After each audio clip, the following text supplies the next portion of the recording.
ಆರನೇ ಅಧ್ಯಾಯದ 2ನೇ ಶ್ಲೋಕ.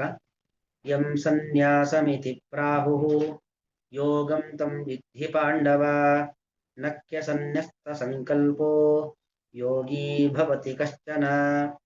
ಯಂ ಸನ್ಯಾಸಂ ಇತಿ ಪ್ರಾಹುಃ ಯೋಗಂ ತಂ ವಿದ್ಧಿ ಪಾಂಡವ ನ ಹಿ ಅಸನ್ಯಸ್ತ ಸಂಕಲ್ಪಃ ಯೋಗಿ ಭವತಿ ಕಶ್ಚನ. ಸನ್ಯಾಸ ಮತ್ತು ಯೋಗ ಅದೆರಡೂ ಕೂಡ ಬೇರೆ ಬೇರೆಯಾದದ್ದಲ್ಲ. ಸನ್ಯಾಸ ಮತ್ತು ಯೋಗ ಎರಡೂ ಕೂಡ ಒಂದೇ. ಸನ್ಯಾಸವೇ ಯೋಗ, ಯೋಗವೇ ಸನ್ಯಾಸ ಅನ್ನೋದನ್ನು ಶ್ರೀಕೃಷ್ಣ ಪರಮಾತ್ಮ ಈ ಶ್ಲೋಕದಲ್ಲಿ ಹೇಳ್ತಿದ್ದಾನೆ.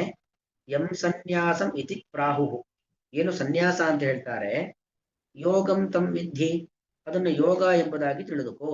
ಸನ್ಯಾಸವೇ ಯೋಗ, ಯೋಗವೇ ಸನ್ಯಾಸ. ಏನದು ಯೋಗ ಅಂತ ಹೇಳಿದ್ರೆ ಉಪಾಯ ಅಂತ ಅರ್ಥ.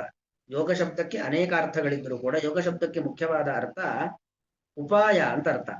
ಸನ್ಯಾಸ ಎಂಬುವಂಥದ್ದು ಭಗವಂತನ ಅನುಗ್ರಹವನ್ನ ಪಡೆಯಲಿಕ್ಕೆ ಒಂದು ಯೋಗ, ಒಂದು ಉಪಾಯ. ಸನ್ಯಾಸ ಅಂದ್ರೆ ಯಾವುದು? ಕಾಮ್ಯ ಕರ್ಮಗಳನ್ನ ಬಿಡುವಂಥದ್ದು, ಫಲಾಪೇಕ್ಷೆಯಿಂದ ಕರ್ಮವನ್ನ ಮಾಡದೇ ಇರೋದೇ ಸನ್ಯಾಸ. ಅಲ್ಲಿ ಹಿಂದೆ ಕೃಷ್ಣ ಹೇಳಿದ್ದಾರೆ ಈಗಾಗಲೇ ಅರ್ಥ. ಅನಾಶ್ರಿತ ಕರ್ಮ ಫಲಂ ಕಾರ್ಯಂ ಕರ್ಮ ಕರೋತಿಯ. ಕರ್ಮದ ಫಲಾಪೇಕ್ಷೆಯನ್ನ ಬಿಟ್ಟು ಯಾರು ಕರ್ಮವನ್ನ ಮಾಡುತ್ತಾರೋ ಅವನೇ ಸನ್ಯಾಸಿ. ಅಲ್ಲಿಗೆ ಸನ್ಯಾಸ ಎಂಬುವಂಥದ್ದೇನಿದೆ ಅದೊಂದು ಯೋಗ, ಅದೊಂದು ಭಗವಂತನ ಅನುಗ್ರಹವನ್ನ ಪಡೆಯಲಿಕ್ಕೆ ಇರತಕ್ಕಂಥ ಯೋಗ. ಯೋಗ ಅಂದ್ರೆ ಉಪಾಯ. ದೇವರ ಅನುಗ್ರಹವನ್ನ ಪಡೆಯಬೇಕು ಅಂತಾದ್ರೆ ಅನೇಕ ಉಪಾಯಗಳಿದ್ದಾವೆ. ಅದರಲ್ಲಿ ಪ್ರಧಾನವಾದ ಉಪಾಯ ಯಾವುದು ಅಂದ್ರೆ ಸನ್ಯಾಸವೇ ಒಂದು ಉಪಾಯ. ಸನ್ಯಾಸ ಅಂದ್ರೆ ಹಿಂದೆನೆ ಹೇಳಿದ್ದೇನೆ, ಕಾವಿ ಬಟ್ಟೆ ಹಾಕೊಂಡು ಸನ್ಯಾಸ ಅಂತಲ್ಲ. ಫಲದ ಅಪೇಕ್ಷೆಯನ್ನು ಬಿಡುವಂಥದ್ದು, ಅಹಂಕಾರ ಮಮಕಾರಗಳನ್ನ ಪರಿತ್ಯಾಗ ಮಾಡುವಂಥದ್ದು, ಮತ್ತು ವಿಹಿತವಾದ ಕರ್ಮಾನುಷ್ಠಾನ, ಯಾವುದನ್ನ ಮಾಡಬೇಕು ಅಂತ ಶಾಸ್ತ್ರ ಹೇಳುತ್ತೋ ಅಂತಹ ಕರ್ಮಗಳನ್ನ ಮಾಡೋದು, ಯಾವುದನ್ನ ಮಾಡಬಾರದು. ಗೌಹುನ ಹಂತವ್ಯ, ಗೋವಿಗೆ ಹಿಂಸೆ ಕೊಡಬಾರದು. ಮಾತೃದೇವೋ ಭವ, ತಾಯಿಯಲ್ಲಿ ದೇವರನ್ನು ಕಾಣು. ಪಿತೃದೇವೋ ಭವ, ತಂದೆಯಲ್ಲಿ ದೇವರನ್ನ ಕಾಣು.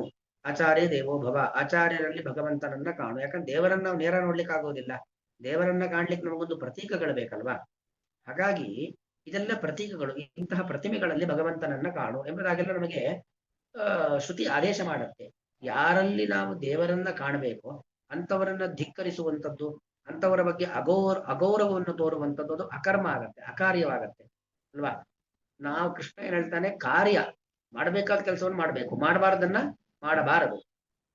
ತಂದೆ ತಾಯಿಯಿಂದರು ಗುರು ಹಿರಿಯರಲ್ಲಿ ಭಗವಂತನನ್ನ ಕಾಣಿ ಗೌರವ ಆಧಾರದಿಂದ ಕಾಣಬೇಕಾದದ್ದು. ಅಂತವರನ್ನ ನಾವು ಅಗೌರವದಿಂದ ಎಲ್ಲ ಕಂಡ್ರೆ ತಪ್ಪಾಗತ್ತೆ.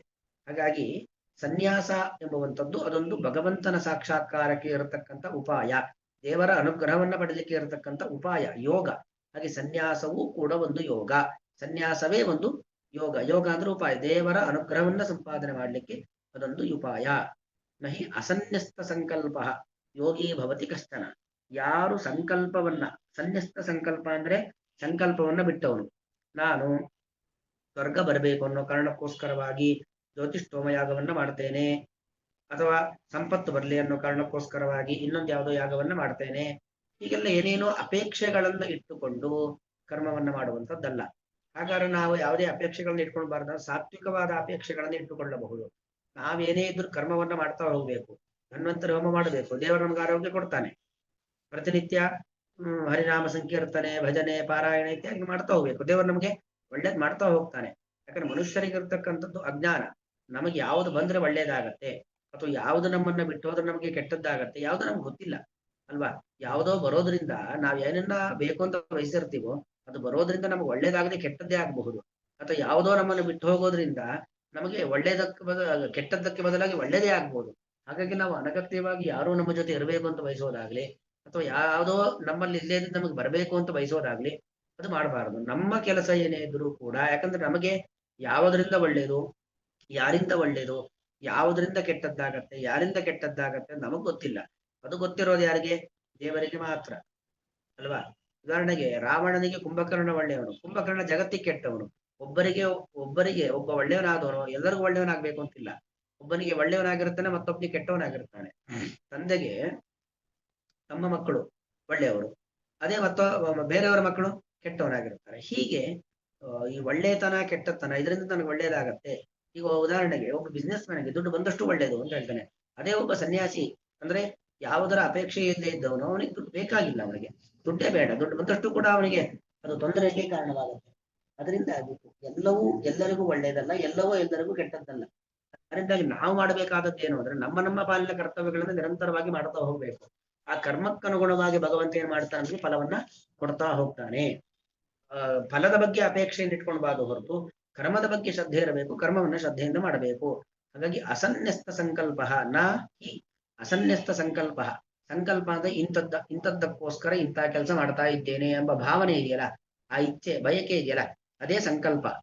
ಅದನ್ನ ಯಾರು ಬಿಟ್ಟಿಲ್ವೋ ಅಸನ್ಯಸ್ತ ಸಂಕಲ್ಪ, ಬಯಕೆಯನ್ನ ಬಿಡದವನು, ಇಚ್ಛೆಯನ್ನ ಬಿಡದವನು, ಕಷ್ಟನ ಯಾರೂ ಕೂಡ ಯೋಗಿನ ಭವತಿ. ಅವನು ಯಾರು ಬೇಕಾದ್ರೂ ಆಗಿರ್ಲಿ, ಒಳ್ಳೆಯ ವಂಶದಲ್ಲಿ ಹುಟ್ಟಿರ್ಲಿ, ಕೆಟ್ಟ ವಂಶದಲ್ಲಿ ಹುಟ್ಟಿರ್ಲಿ, ಧನಿಕನಾಗಿ ಹುಟ್ಲಿ, ಬಡವನಾಗಿ ಹುಟ್ಲಿ, ಯಾರು ಬೇಕಾದ್ರೂ ಆಗ್ಲಿ, ಇದು ಯಾವುದೇ ತರ ಪಾರ್ಶಾಲಿಟಿಗಳೆಲ್ಲ ಇಲ್ಲ. ಯಾರು ಫಲದ ಅಪೇಕ್ಷೆಯನ್ನ ಬಿಟ್ಟಿದ್ದಾನೋ ಅವನು ಯೋಗಿ ಆಗ್ತಾನೆ. ಅವನು ಯೋಗಿ ಅಂದ್ರೆ ಯೋಗ ಉಳ್ಳವನು ಯೋಗಿ. ಧನಿ ಅಂತೀವಿ. ಧನಿ ಅಂದ್ರೆ ಏನು? ಧನ ಇದ್ದವನು ಧನಿ. ಗುಣಿ ಅಂತೀವಿ. ಗುಣ ಇದ್ದವನು ಗುಣಿ. ಹಾಗೆ ಯೋಗಿ ಅಂದ್ರೆ ಯೋಗ ಮಾರ್ಗದಲ್ಲಿ ಇದ್ದವನು ಅಥವಾ ಭಗವಂತನ ಅನುಗ್ರಹ ಸಂಪಾದನೆ ಮಾಡಲಿಕ್ಕೆ ಉಪಾಯವನ್ನ ಬಲ್ಲವನು ಯೋಗಿ. ಯಾವುದದು ಉಪಾಯ? ಸಕಲ ಕರ್ಮಗಳನ್ನು ಮಾಡೋದು, ವಿಹಿತವಾದ ಕರ್ಮವನ್ನ ಮಾಡುವಂಥದ್ದು. ಮಾಡಬೇಕಾದ್ರೆ ಫಲಾಪೇಕ್ಷೆಯನ್ನು ಬಿಡಬೇಕು. ಅದು ಯಾರು ಫಲದ ಅಪೇಕ್ಷೆಯನ್ನ ಬಿಟ್ಟಿಲ್ಲವೋ ಅವನೆಂದಿಗೂ ಕೂಡ ಯೋಗಿ ಆಗ್ಲಿಕ್ಕೆ ಸಾಧ್ಯವೇ ಇಲ್ಲ. ಕರ್ಮ ಫಲಂ ಅರ್ಥ ಹೇಳ್ತೀನಿ ನೋಡ್ಕೊಳ್ಳಿ.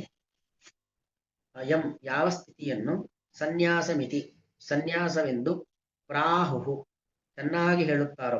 ಅಂದ್ರೆ ಪ್ರಾಜ್ಞರು ಜ್ಞಾನಿಗಳು ಹೇಳುತ್ತಾರೋ. ಯಾಕಂದ್ರೆ ಸನ್ಯಾಸ ಅನ್ನೋದು ಒಬ್ಬೊಬ್ಬರ ದೃಷ್ಟಿಯಲ್ಲಿ ಒಂದೊಂದ್ ತರ. ಜ್ಞಾನಿಗಳು ಸನ್ಯಾಸ ಅಂತ ಹೇಳೋದೇ ದೃಷ್ಟಿ ಬೇರೆ. ಪ್ರಾಹು ಅಂದ್ರೆ ಪ್ರಾಜ್ಞರಾದ ಜ್ಞಾನಿಗಳು ಆಹು ಹೇಳುತ್ತಾರೋ ತಮ್ ಅದನ್ನು ಯೋಗಂ ವಿದ್ಧಿ. ಯೋಗವೆಂದು ಅಂದ್ರೆ ಭಗವಂತನ ಅನುಗ್ರಹವನ್ನ ಪಡೆಯಲು ಉಪಾಯವೆಂದು ತಿಳಿ. ಅಲ್ಲಿಗೆ ಸನ್ಯಾಸ ಅನ್ನೋದೇನಿದೆ ಅದು ಭಗವಂತನ ಅನುಗ್ರಹವನ್ನ ಸಂಪಾದನೆ ಮಾಡ್ಲಿಕ್ಕಿರತಕ್ಕಂಥ ಒಂದು ಯೋಗ ಉಪಾಯ. ಸನ್ಯಾಸ ಅಂದ್ರೆ ಕಾವಿ ಬಟ್ಟೆ ಹಾಕುವಂಥದ್ದಲ್ಲ. ಸಂಕಲ್ಪಗಳ, ಇಚ್ಛೆಗಳ, ಬಯಕೆಗಳ ಪರಿತ್ಯಾಗವೇ ಸನ್ಯಾಸ. ವಿಧಿ ತಿಳಿದುಕೋ. ಪಾಂಡವ ಎಲೆ ಪಾಂಡುವಿನ ಮಗನೇ, ಹಿ ಏಕೆಂದರೆ ಹಿ ಅನ್ನೋದು ಕಾರಣಾರ್ಥದಲ್ಲಿದೆ. ಹಿ ಏಕೆಂದರೆ ಅಸನ್ಯಸ್ತ ಸಂಕಲ್ಪ ನಖ್ಯ ಸನ್ಯಸ್ತ. ಹಿ ಪ್ಲಸ್ ಅಸನ್ಯಸ್ತ ಹೆಸನ್ಯಸ್ತ ಏನು ಸಂಧಿ ಆಗಿದೆ ಅಲ್ಲಿ. ಅಸನ್ಯಸ್ತ ಸಂಕಲ್ಪ ಅಂದ್ರೆ ಕಾಮ ಬಯಕೆ ಮತ್ತು ಸಂಕಲ್ಪಗಳನ್ನು ಬಿಡದವನು ಕಶ್ಚನ ಯಾರೂ ಕೂಡ ಯೋಗಿ ಅಧ್ಯಾತ್ಮ ಸಾಧನೆಯ ಉಪಾಯವನ್ನ ಬಲ್ಲವನು. ಯೋಗಿ ಅಂದ್ರೆ ಯೋಗ ಉಳ್ಳವನು ಯೋಗಿ. ಯೋಗ ಅಂದ್ರೆ ಉಪಾಯ ಬಲ್ಲವನು ನ ಭವತಿ ಆಗುವುದಿಲ್ಲವಷ್ಟೇ. ಅಲ್ಲಿ ಯಾರು ಕಾಮ ಸಂಕಲ್ಪಗಳನ್ನ ಬಿಟ್ಟಿದ್ದಾನೋ ಅವನೇ ಯೋಗಿ. ಆ ಯೋಗಿಯೇ ಸನ್ಯಾಸಿ. ಸನ್ಯಾಸಿ ಅಂತ ಹೇಳಿದ್ರೆ ಸಾಧಕ, ಸಾಧನಾ ಮಾರ್ಗದಲ್ಲಿ ಇರತಕ್ಕಂಥವನು, ಸಾಧನೆ ಮಾಡ್ಲಿಕ್ಕೋಸ್ಕರ ಪ್ರಯತ್ನದಲ್ಲಿದ್ದವನು ಅಥವಾ ಈಗಾಗಲೇ ಸಾಧನೆಯನ್ನ ಮಾಡಿದವನು, ಅವರೆಲ್ಲರೂ ಕೂಡ ಸನ್ಯಾಸಿಗಳು. ಇಲ್ಲಿ ಪಾಂಡವ ಅಂತ ಅರ್ಜುನನ್ನ ಕರಿತಾ ಇದ್ದಾನೆ. ಪಾಂಡವ ಅಂದ್ರೆ ಪಾಂಡುವಿನ ಮಗ. ಪಾಂಡು ಅವನು ತನ್ನ ಚಿಕ್ಕ ವಯಸ್ಸಿನಲ್ಲಿ ಎಲ್ಲಾ ರೀತಿಯಾಗಿರತಕ್ಕಂಥ ವ್ಯಾಮೋಹವನ್ನ ಬಿಟ್ಟು ಜೀವನವನ್ನು ನಡೆಸಿರ್ತಕ್ಕಂಥವನು. ಎರಡೆರಡು ಹೆಂಡತಿಯರು, ಕುಂತಿ ಮತ್ತು ಮಾದರಿ ಇಬ್ಬರು ಇದ್ರೂ ಕೂಡ ಸ್ತ್ರೀ ದೇಹದ ಸುಖವನ್ನ ಅವನು ಪಡ್ಲಿಕ್ಕಾಗಿಲ್ಲ. ಯಾಕಂದ್ರೆ ಋಷಿಗಳ ಶಾಪ ಇತ್ತು. ಕಿಂದಮ ಅಂತ ಋಷಿಗಳ ಶಾಪದಿಂದಾಗಿ ಅವನು ಸ್ತ್ರೀ ಸಂಗಮ ಸುಖಂ ಜಹೋ, ಸ್ತ್ರೀಯ ದೇಹದ ಸಂಪರ್ಕದಿಂದ ಸಿಗುವಂತ ಸುಖವನ್ನು ಬಿಡಬೇಕಾದ ಪರಿಸ್ಥಿತಿ ಇತ್ತು. ಆದರೂ ಕೂಡ ಅವನು ಎಂದಿಗೂ ವಿಚಲಿತನಾಗಿಲ್ಲ. ಅಥವಾ ರಾಜ್ಯ ತನಗೆ ಸಿಕ್ಕಿಲ್ಲ ಅಂತ ವಿಚಲಿತನಾಗಿಲ್ಲ. ಅಥವಾ ಸಂತಾನ ಆಗಬೇಕು, ಆದ್ರೆ ನನ್ನಿಂದ ನನ್ನ ಪತ್ನಿಯರಲ್ಲಿ ಸಂತಾನವಾಗ್ತಾ ಇಲ್ಲ ಎಂಬುದಾಗಿ ಬೇಸರವನ್ನ ಪಟ್ಕೊಂಡಿಲ್ಲ. ಹಾಗೆ ಎಲ್ಲವನ್ನೂ ಕೂಡ ಒಂದು ನಿಶ್ಚಲವಾದ ಮನಸ್ಸಿನಿಂದ ಎದುರಿಸಿದವನು ಪಾಂಡು. ಅಂತ ಪಾಂಡುವಿನ ಮಗ ನೀನು ಕೂಡ ಯಾವುದೇ ಬಯಕೆಗಳು ಇಟ್ಕೊಂಡ್ಬೇಡ. ಹಾಗೆ ಯಾಕಂದ್ರೆ ಹಿಂದೆ ಅರ್ಜುನ ಹೇಳಿದ್ದ, ನೀನು ನಾವು ಗೆಲ್ತೀವೋ ಅವ್ರು ಗೆಲ್ತೀವಿ, ಯದ್ವಾ ಜಯೇಮ ಯದಿ ವಾನೋ ಜಯೇಯೋ. ಯುದ್ಧ ಅಂದ್ರೆ ನಾವು ಬೇಕಾದ್ರು ಗೆಲ್ಬಹುದು, ಅವ್ರು ಬೇಕಾದ್ರು ಗೆಲ್ಬಹುದು. ಯಾಕೆ ಯುದ್ಧ ಬೇಕು? ಗೆಲುವು ನಮಗೇ ತೀರ್ಮಾನ ಇದ್ರೆ ನಾವು ಯುದ್ಧಕ್ಕೆ ಹೋಗ್ಬೋದು. ನಮಗೇ ಗೆಲುವು ಬಂದೇ ಬರುತ್ತೆ ಅಂತ ತೀರ್ಮಾನ ಇದ್ರೆ ನಾವ್ ಯಾಕೆ ಯುದ್ಧಕ್ಕೆ ಹೋಗ್ಬೇಕು? ಗೆಲುವನ್ನ ತೀರ್ಮಾನ ಮಾಡ್ಕೊಂಡು ಯುದ್ಧಕ್ಕೆ ಹೋಗೋದಲ್ಲ. ಯುದ್ಧ ಯಾಕೋಸ್ಕರ ಮಾಡಬೇಕು ಅಂದ್ರೆ ದುಷ್ಟ ಸಂತಾನವನ್ನ, ದುಷ್ಟ ಕ್ಷತ್ರಿಯರನ್ನ ಸಂಹಾರ ಮಾಡಿ ಧರ್ಮ ಸಂಸ್ಥಾಪನೆಗೋಸ್ಕರ ಯುದ್ಧವೇ ಹೊರತಾಗಿ ಸಂಪತ್ತನ್ನ ಪಡೆದಲಿಕ್ಕೋಸ್ಕರವಾಗಿ ರಾಜನಾಗ್ಲಿಕ್ಕೋಸ್ಕರವಾಗಿ ಅಂತ ಹೇಳಿದ್ದಲ್ಲ. ಅಪಿತ್ರೈಲೋಕ್ಯ ರಾಜ್ಯಸ್ಯ ಹೇತೋ ಕಿಂದು ಮಹೀಕೃತೆ. ನನಗೆ ತ್ರೈಲೋಕ್ಯಾಧಿಪತ್ಯ ಸಿಗತ್ತೆ ಅಂದ್ರೂ ಯುದ್ಧ ಬೇಡ, ಅಂದ್ಮೇಲೆ ಎಕ್ಕಶ್ಚಿತ್ ಭೂಮಿಗೋಸ್ಕರ ಯುದ್ಧ ಮಾಡ್ತೀನ ಅಂತ ಅವನ ತಿಳುವಳಿಕೆಯೇ ತಪ್ಪು. ಯುದ್ಧ ಎಂಬುದು ಯಾವುದೋ ಒಂದು ರಾಜ್ಯದ ಆಧಿಪತ್ಯಕ್ಕೋಸ್ಕರ ಯುದ್ಧ ಅಲ್ಲ. ಮತ್ತೆ ಏನಕ್ಕೆ? ಅದು ಕ್ಷತ್ರಿಯನ ಕರ್ತವ್ಯ.